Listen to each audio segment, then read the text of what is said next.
Marie veut lancer son activité sur Internet, mais elle a peur de ne pas s'en sortir financièrement. Entre son loyer, ses factures, les courses et tout le reste, comment devenir entrepreneur sereinement? Non mais attends Marie, est-ce que tu sais que tu as le droit à des aides si tu veux créer ton entreprise? Allez, bouge pas, je t'ai tout préparé ici dans ce mini-cours pour que tu comprennes tout.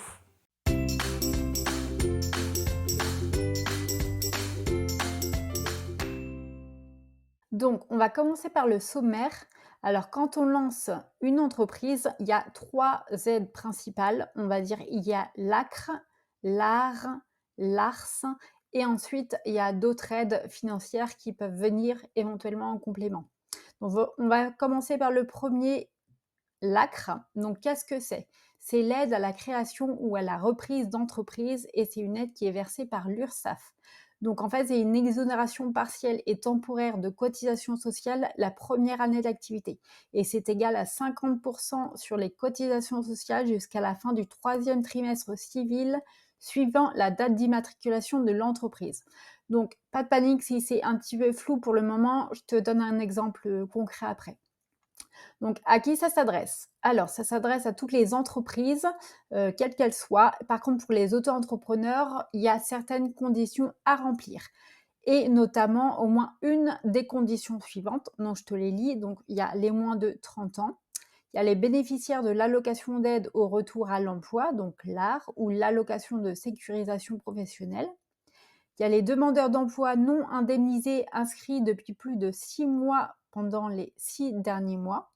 Il y a les bénéficiaires du RSA ou de l'allocation de solidarité spécifique. On a les salariés ou les licenciés d'une entreprise en sauvegarde de justice, en redressement judiciaire ou liquidation judiciaire et reprenant une entreprise. On a les sans-emploi avec un contrat d'appui au projet d'entreprise. On a les créateurs ou repreneurs d'entreprise dans un quartier prioritaire de la politique de la ville. Et on a les bénéficiaires de la prestation partagée d'éducation de l'enfant. Donc tu vois, c'est assez complet. Voilà, normalement, il y a quand même beaucoup de chances que tu fasses partie de la liste.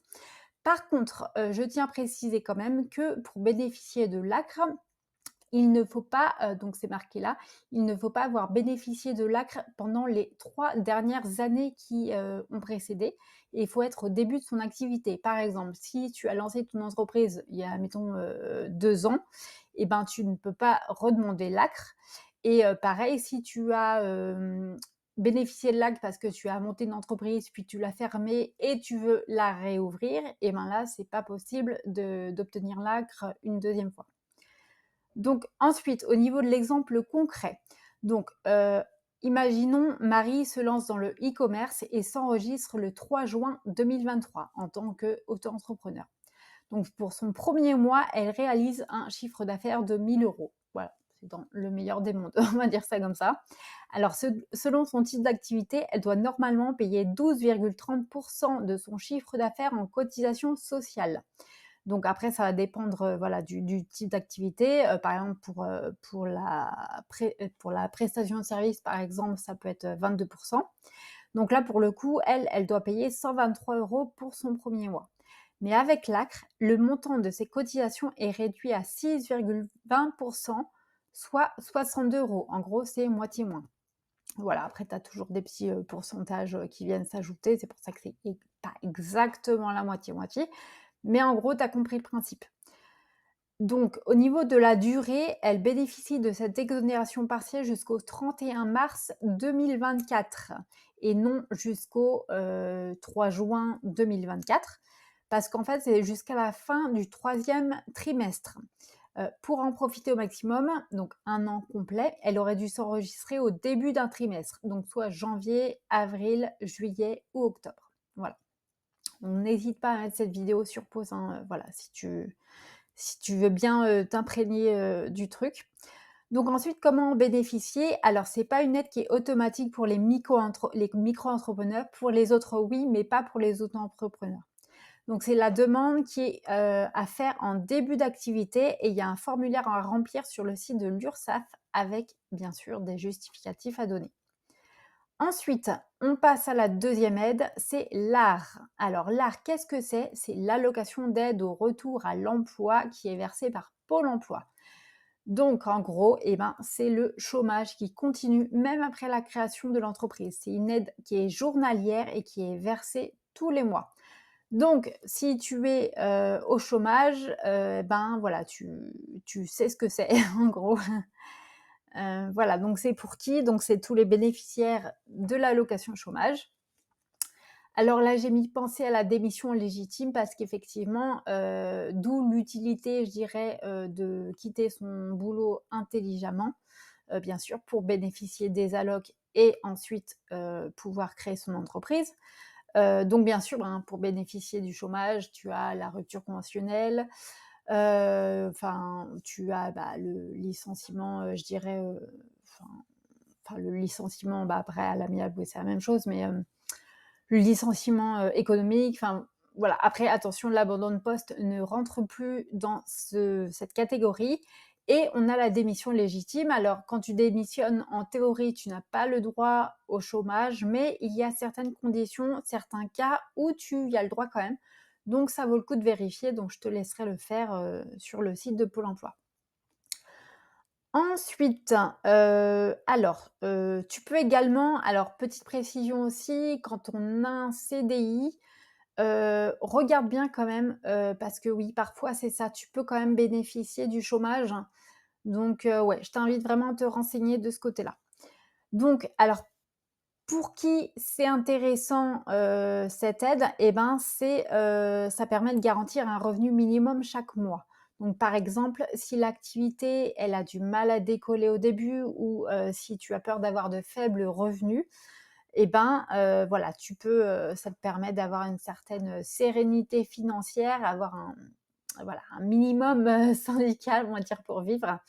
Donc ça, c'est vraiment pas mal, et donc je te l'ai mis, donc c'est idéal pour une activité sur internet qui ne nécessite, que peu d'investissement financier. Parce qu'à part, voilà, si tu veux te former à un nouveau métier, par exemple, ou, éventuellement, voilà, t'abonner à quelques outils en ligne, mais il n'y a pas vraiment d'investissement financier quand on se lance sur internet. Donc c'est différent de l'ARS. Donc l'ARS, je t'en parlerai après. Oui, alors je t'ai mis aussi attention au cumul d'activités, donc c'est-à-dire le chômage plus les revenus entrepreneurs. En gros, il y a un calcul en fait qui est fait en fonction du salaire journalier de référence et le chiffre d'affaires déclaré.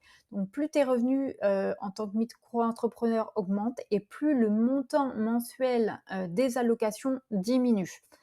Donc, voilà, c'est un petit peu, le revers de la médaille, on va dire. Si ton activité, elle fonctionne bien et que tu fais un bon chiffre d'affaires, bah, c'est tant mieux pour toi.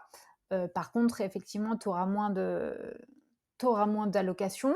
Mais par contre, ce qui est bien, c'est que le manque à gagner, en fait, il est reporté sur la durée. Par exemple, tout ce que tu aurais dû avoir en chômage, bah, il est reporté, sur les mois d'après. Donc ça, c'est vraiment pas mal. Je t'ai mis attention, Pôle emploi verse souvent un montant avant même d'avoir toutes les infos, donc il y a une régularisation et ils peuvent te réclamer de l'argent.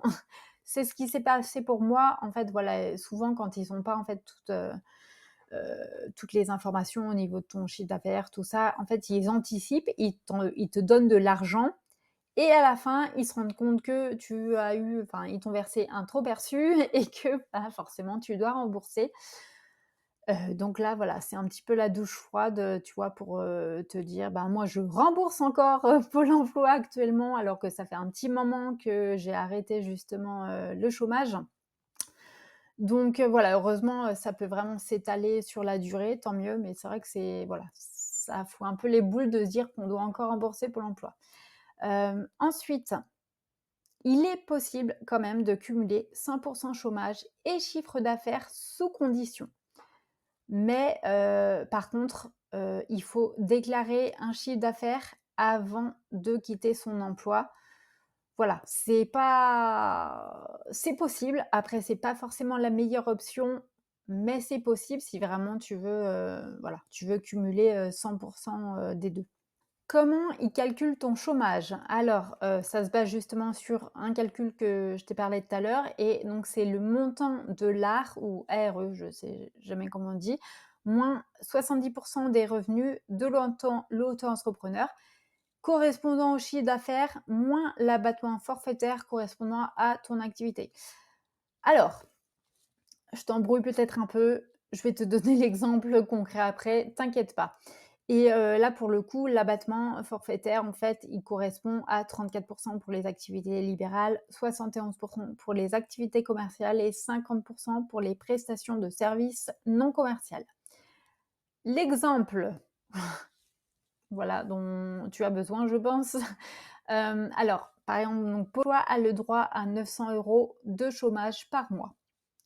Il a gagné 1 000 € de chiffre d'affaires ce mois-ci et déclare donc à Pôle emploi, donc les 1 000 €. Il ne doit pas déclarer en fait vraiment son chiffre d'affaires brut. Il doit déclarer en fait, il doit prendre en compte un abattement en fonction de son type d'activité. Donc lui, c'était égal à 34 donc on va faire les 1 000 € moins l'abattement de 34 soit 660 €. Donc il déclare vraiment à Pôle emploi 660 €.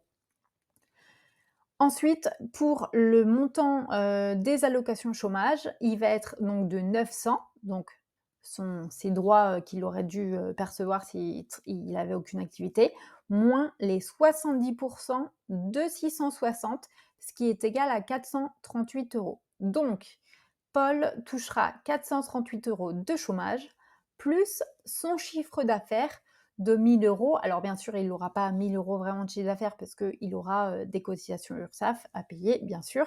Mais voilà, son chômage, sera de 438 € et sera reporté sur les mois d'après.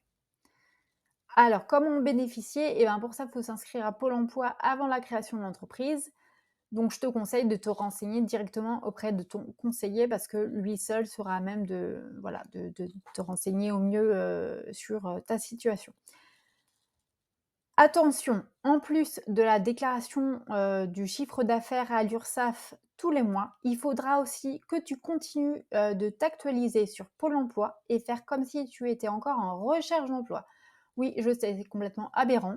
Voilà, tu es auto-entrepreneur, mais tous les mois, tu vas devoir pointer en cochant la petite case «Toujours en recherche d'emploi» tant que tu bénéficies ton chômage. Parce que attention, si tu dis que tu as retrouvé un emploi, et ben là, ils vont te sucrer tes aides. Ensuite, on passe à la troisième aide, c'est l'ARS.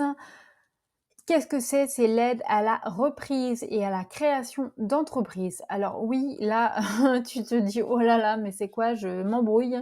Voilà et c'est vrai qu'ils portent quasiment le même nom, la définition est quasiment la même. Donc j'avoue que c'est très prise de tête. C'est pour ça que j'ai préféré te faire, voilà, ce mini cours. Au moins tu vois directement, c'est peut-être plus facile à comprendre.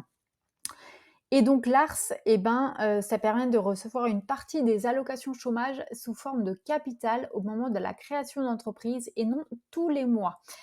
Donc en gros, bah, quand tu as le droit au chômage, tu choisis soit, l'ARS alors tu vois, ouais, là, tu vois, je me suis trompée, tu vois? Ce que je te disais tout à l'heure, je m'embrouille moi aussi. Donc c'est pas l'ACRE, hein, c'est soit l'ARE, soit l'ARS. Donc c'est-à-dire l'ARE, c'est ton chômage qui est versé tous les mois ou soit l'ARS, c'est, ton chômage, tout d'un coup. Enfin, grosso modo, c'est ça. Alors c'est pour qui? C'est pour les demandeurs d'emploi qui ont le droit au chômage. C'est pour les bénéficiaires de l'ACRE, donc c'est-à-dire l'exonération des cotisations, donc la première aide que je t'ai parlé. Et c'est pour les demandeurs d'emploi qui préfèrent avoir une grosse somme d'argent disponible immédiatement. Par exemple, ils ont un investissement à faire dans du matériel, par exemple. Si la personne, voilà, elle a un local, elle doit acheter, je sais pas, du mobilier, elle doit acheter des choses, heu, voilà, qui coûtent une certaine somme d'argent, bah, elle peut, préférer, on va dire, bénéficier d'un certain capital plutôt que d'avoir un revenu comme ça fixe, tous les mois. Enfin fixe, non pas fixe, mais un revenu tous les mois. Voilà, donc l'exemple concret. Karine a le droit à 10 000 € de chômage au total. Elle décide de percevoir la somme totale ou plutôt un pourcentage car elle doit investir dans du mobilier pour son local. Donc tu vois, je t'en ai parlé. Elle a donc droit à 60% de 10 000 euros, soit 6 000 euros. C'est 60%, c'est comme ça. Et c'est nouveau, il me semble, hein. Je crois que c'était moins que ça avant. La moitié est versée au moment de créer l'entreprise, soit 3 000 euros, et l'autre moitié est versée 6 mois plus tard, soit 3 000 euros également. Comment en bénéficier? Eh bien, il faut en faire la demande auprès de Pôle emploi avec, bien sûr, les justificatifs de création ou reprise d'entreprise. Et enfin, on va passer aux autres aides qui sont possibles en fonction de ta situation. Alors, tu peux, pourquoi pas, demander des prêts bancaires, demander un prêt bancaire selon ton projet si tu en as vraiment besoin. Tu peux également te renseigner auprès de la commune ou de la région parce que parfois tu peux avoir des aides locales, pardon. La CAF, donc ça, c'est si tu étais, admettons, bénéficiaire du RSA, ou parfois, voilà, tu peux éventuellement aussi avoir droit à ta prime d'activité, même en tant que micro-entrepreneur. Donc ça, bien sûr, ça va dépendre des conditions, souvent des ressources vraiment du foyer, donc voilà, tout dépend de la situation familiale. Et enfin, l'AGFIP pour les travailleurs en situation de handicap. Donc, c'est une aide forfaitaire de 6 300 euros. Et ça, il faut faire le dossier auprès de l'AGFIP avant la création d'entreprise. Alors là, Marie, si avec ça, tu as encore peur de lancer ton entreprise, oui, bon, c'est vrai, il y a aussi des charges quand on devient entrepreneur. D'ailleurs, je t'invite à regarder la vidéo que j'ai faite à ce sujet qui apparaît juste ici ou juste ici. Et moi, sur ce, je te souhaite une excellente journée, soirée et je te dis à bientôt. Ciao!